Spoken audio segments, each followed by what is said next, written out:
యేసయ్య పరిశుద్ధ నామంలో మీకు శుభాలు తెలియజేయుచున్నాను. ద్వితీయోపదేశ కాండము 2వ అధ్యాయము 7వ వచనము చదువుకుందాము. నీ చేతుల పనులన్నిటిలోనూ నీ దేవుడైన యెహోవా నిన్ను ఆశీర్వదించెను. ఈ గొప్ప అరణ్యంలో నీవు ఈ 40 సంవత్సరములు సంచరించిన సంగతి ఆయన ఎరుగును. నీ దేవుడైన యెహోవా నీకు తోడయ్యున్నాడు, నీకేమీ తక్కువ కాదు. ఈ యొక్క ఉదయకాల సమయంలో మనందరితో దేవుడు 3 విధాలైనటువంటి ముఖ్యమైన మాటలతో ఆయన మనల్ని ప్రోత్సాహపరుస్తున్నాడు, బలపరుస్తున్నాడు. మొదటిది, మన చేతుల పనులన్నిటిని కూడా ఆయన ఆశీర్వదించాడు. రెండవది, ఆయన మనకు తోడై ఉన్నాడు. మూడవది, మనకి ఏది కూడా తక్కువ కాకుండా ఆయన మన ప్రతి అవసరతను కూడా తీర్చగలడు. చాలామంది వారి జీవితాలను గురించి వారు మాట్లాడినప్పుడు మాకు ఇది లేదు, అది లేదు, అది తక్కువగా ఉంది, ఇది తక్కువగా ఉంది, ఈ విషయంలో మేము కొదవగలిగి ఉన్నాము, మాకు ఆ విషయంలో చాలా కొరతలు ఉన్నాయి అని చెప్పేవాళ్ళు ఉంటారు.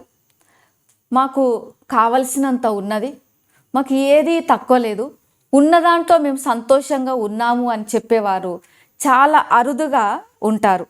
కానీ ఏదేమైనప్పటికీ కూడా మనకు అవసరాల కంటే ఎక్కువగా మనం కోరికలు కలిగి ఉంటాము. కాబట్టి అవి తీరక మాకు ఈ కొదవ ఉంది, ఆ కొదవ ఉంది, మాకు ఇది తక్కువ ఉంది, అది తక్కువ ఉంది అని మనము మాట్లాడుతుంటాము.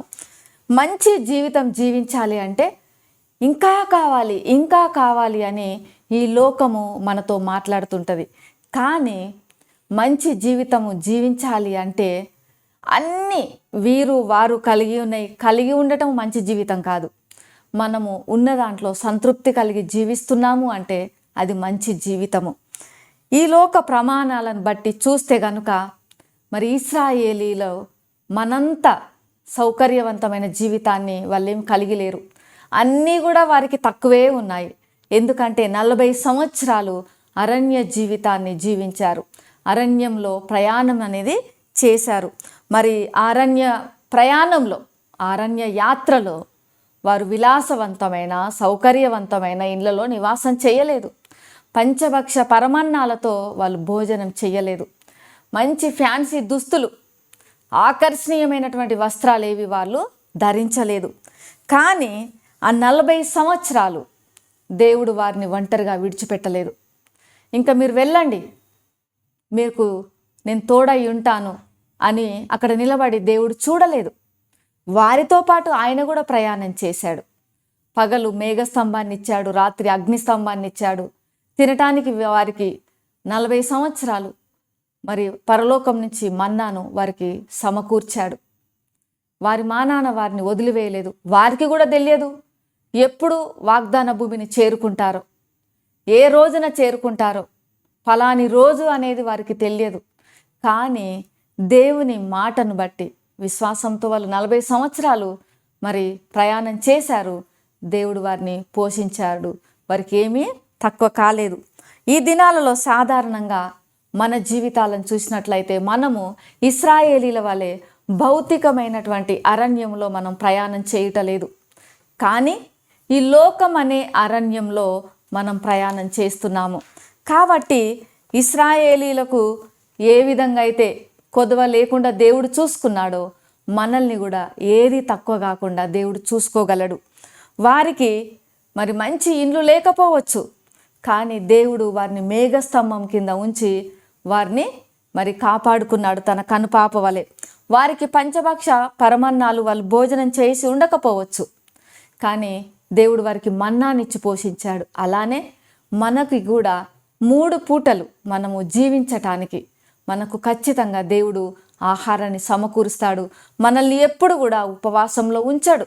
ఏ పూటకు ఆ పూట మనల్ని ఖచ్చితంగా పోషించగలిగిన సామర్థ్యం కలిగిన దేవుడుగా ఉన్నాడు. ఇతరుల వల్ల మనము ఫ్యాన్సీ డ్రెస్సులు, ఆకర్షణీయమైనటువంటి పట్టు వస్త్రాలు ధరించకపోవచ్చు, కానీ మనకు మంచి మరి వేసుకోవటానికి మంచి వస్త్రాలను దేవుడు ఖచ్చితంగా మనకి సమకూరుస్తాడు. ప్రతి విశ్వాసి యొక్క అక్కరను దేవుడు ఖచ్చితంగా తీర్చుతాడు. ఎందుకంటే ఆయన వారికి తండ్రిగా ఉన్నాడు, తోడుగా ఉన్నాను అంటున్నాడు. కొన్నిసార్లు మనం అనుకున్న వాటిని దేవుడు ఇవ్వచ్చు, ఇంకొన్నిసార్లు మనం ఊహించిన దానికంటే మించి మనం అనుకున్న దానికంటే అంతకు మించి కూడా దేవుడు మనకు అనుగ్రహించగలడు. కానీ దేవుడు ఏ రీతిగా మనకి ప్రొవైడ్ చేస్తున్నాడు, ఆయన అనుగ్రహం ఎలా చూపుతున్నాడు అనే దాన్ని మనం కొంచెము వేరే విధానంలో దృష్టించి చూడాలి. మన యొక్క దృష్టి మారాలి దేవుని యొక్క ప్రొవిజన్ మీద. ఎందుకంటే ఇతరులకు ఏమున్నదో మాకు ఏమి లేదో అని మనం పోల్చుకుంటుంటాము. ఇతరులకు ఉన్నది అయ్యో మాకు లేదు అనే దాని మీద మనం దృష్టి ఉంచితే దేవుడు మన జీవితంలో జరిగించే కార్యాలను మనం చూడలేము. ఎప్పుడైతే దేవుడు మన జీవితంలో ఏమి జరిగిస్తున్నాడు, మనల్ని ఎలా పోషిస్తున్నాడు, ఆయన మనకు ఎలా ప్రొవైడ్ చేస్తున్నాడు అనే దాని మీద మనం దృష్టి ఉంచినప్పుడు దేవుడు చేసే కార్యాలు ఎంత గొప్పగా ఉన్నాయి మన జీవితంలో మనం వర్ణించలేము. ఆ రీతిగా మనము దృష్టి ఉంచాలి. అలానే మనకున్నటువంటి కోరికలు, మనకున్నటువంటి ఇష్టాలు, మనకున్నటువంటి ఆశలను కూడా మనము దేవుని ముందు పెట్టినప్పుడు తన యొక్క సమయంలో తన చిత్తానుసారంగా ఆయన తీర్చగలడు. ఎందుకంటే నీ కోరికను సిద్ధింపజేసి నీ ఆలోచన యావత్తు సఫలపరుస్తానన్నాడు.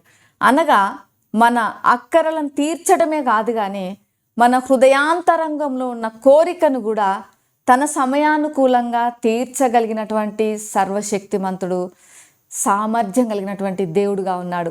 మరి ఈ ఉదయకాల సమయంలో ప్రియమైనటువంటి వారలారా, ఈ లోకము మనకి ఎప్పుడు కూడా ఇది కావాలి కావాలి కావాలి అని మనల్ని ప్రేరేపిస్తుంటుంది. అది అపవాది యొక్క అబద్ధము. కానీ దేవుడు తన చిత్తానుసారంగా తన సమయానుకూలంగా మన అక్కరలను తీర్చగలడు, మన కోరికలను కూడా ఆయన సిద్ధింపజేయగలడు. మరి ఇశ్రాయేలును పోషించిన దేవుడు, వారి మానాన వారిని అరణ్యంలో విడిచిపెట్టని దేవుడు, ఈ లోకం అనే అరణ్యంలో మనం ప్రయాణం చేస్తుండగా మనకు అండగా ఉంటాడు, కొండగా ఉంటాడు, మనకు ఆశ్రయ దుర్గంగా ఉంటాడు. ఆయన మనల్ని విడిచిపెట్టాడు. ఎందుకంటే మీకు తోడై ఉంటాను అని సెలవిచ్చాడు. తోడై ఉంటాడు, మనకి ఏది కూడా తక్కువ కాకుండా మనల్ని సమృద్ధిలో ఆయన జీవింపజేస్తాడు. ఎందుకంటే ఆయన సమృద్ధి జీవాన్ని ఇవ్వడానికి వచ్చాడు, కానీ ఏదో చాలినంత ఇవ్వడానికి రాలేదు. మరి అంత గొప్ప దేవుణ్ణి మనం కలిగి జీవిస్తున్నాము. మరి ఆ రక్షకుని బట్టి ఆయనకు వందనాలు చెల్లించి ఆయనను స్తుతించుదాము. ప్రేమ నమ్మకం కలిగిన పరలోకపు తండ్రి పరిశుద్ధుడా, నీకు వందనాలు చెల్లిస్తున్నాము. అరణ్యంలో ఇశ్రాయేలులకు తోడై ఉన్న దేవా, ఈ లోకమనే అరణ్యంలో మేము ప్రయాణం చేస్తుండగా మీరును మాకు తోడుగా ఉండండి. మా ప్రతి అక్కరను తీర్చి మీరు మాకు సమృద్ధి దీవెనలు దయచేయమని యేసు నామములో ప్రార్థిస్తున్నాము తండ్రి. ఆమెన్. దేవుడు మిమ్మల్ని దీవించునుగాక.